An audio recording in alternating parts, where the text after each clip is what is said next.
Subhanallah walhamdulillah wa la ilaha illallah.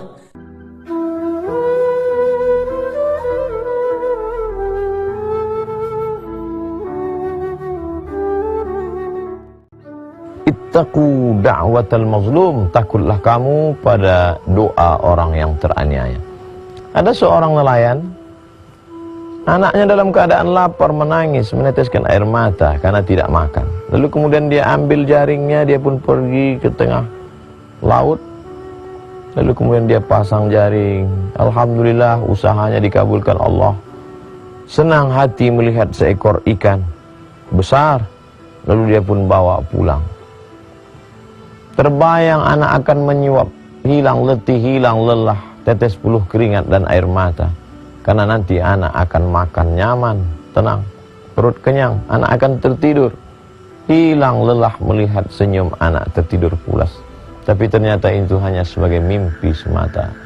Karena di tengah perjalanan saat dia tenteng ikan, ada seorang raja penguasa yang ternyata suka melihat ikan ini. Pengawal, ambil ikan. Oh, Tuan Raja, ini untuk anakku yang sedang lapar. Ternyata orang-orang yang punya kuasa ini ada kenikmatan. Sebenarnya nikmatnya bukan saat makan ikan itu, tapi saat merampas ikan itu dari orang yang zalim, dari orang yang lemah. Nampak kezalimannya, menunjukkan kuasa terhadap orang yang hina. Ternyata ada kenikmatan tersendiri bagi mereka yang punya penyakit luar biasa. Nikmat kekuasaan berubah menjadi azab yang luar biasa. Ambil ikannya. Mau tidak mau, suka tidak suka, nelayan yang lemah. Tak terbayangkan bagaimana nanti dia akan pulang ke rumah dalam keadaan anak lapar, menangis, meratap. Tapi itulah kenyataan yang harus dihadapi. Apa yang terjadi? Ratu senang melihat ikan besar. Ini ikan besar, ya, ikan kesukaan Tuan Raja. Ikan menggelepar, takdir berkata, taring ikan mengena ke ujung jari raja. Tiba-tiba saja raja merasakan sakit yang luar biasa. Dipanggillah tabib, dokter, untuk melihat apa yang terjadi.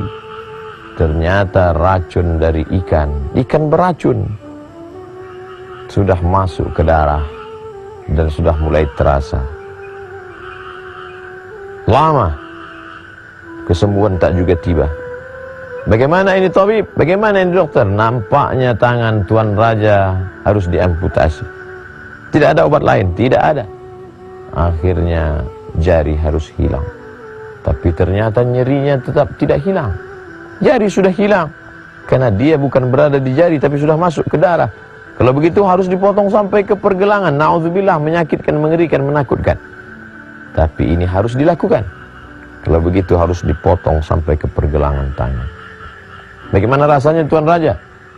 Masih tetap tidak hilang. Nyeri, denyut. Kalau begitu mesti dipotong sampai ke siku. Apa boleh buat? Itulah satu-satunya solusi. Nauzubillah, jangan sampai terjadi pada diri kita, pada anak cucu keturunan kita. Dipotong sampai ke siku. Nyeri hilang. Tapi risau, gundah gulana, jantung, hati tak tenang, tetap datang. Malam tak lelap, siang tak kenyang. Apa sebenarnya yang terjadi? Maka dipanggillah ahli hikmah yang dapat melihat hati. Apa yang sebenarnya terjadi dengan hati? Tuan Raja, ada orang yang sedang teraniaya, terzalim.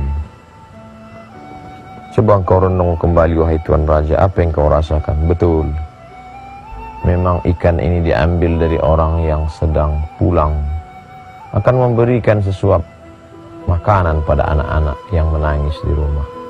Ternyata ada orang yang teraniaya, Tuan Raja. Ternyata ada orang yang hatinya tersinggung, wahai Tuan Raja. Kalau begitu, mari kita panggil, kita tanya dia. Raja ingin meminta maaf. Maka dipanggillah nelayan yang teraniaya ke istana Tuan Raja yang megah dan besar. Lalu kemudian ditanyakan kepadanya, sudikah engkau memaafkan, berdamai? Nelayan itu dengan lapang hati memaafkan. Begitu rupanya mereka yang susah. Tidak sulit bagi mereka untuk membukakan pintu maaf kepada orang-orang yang punya kuasa. Sudahkah engkau memaafkan wahai nelayan? Aku sudah lama melupakan ini wahai Tuan Raja. Apa sebenarnya yang kau doakan? Apa sebenarnya yang kau katakan? Apa sebenarnya munajat yang kau panjatkan kepada Allah?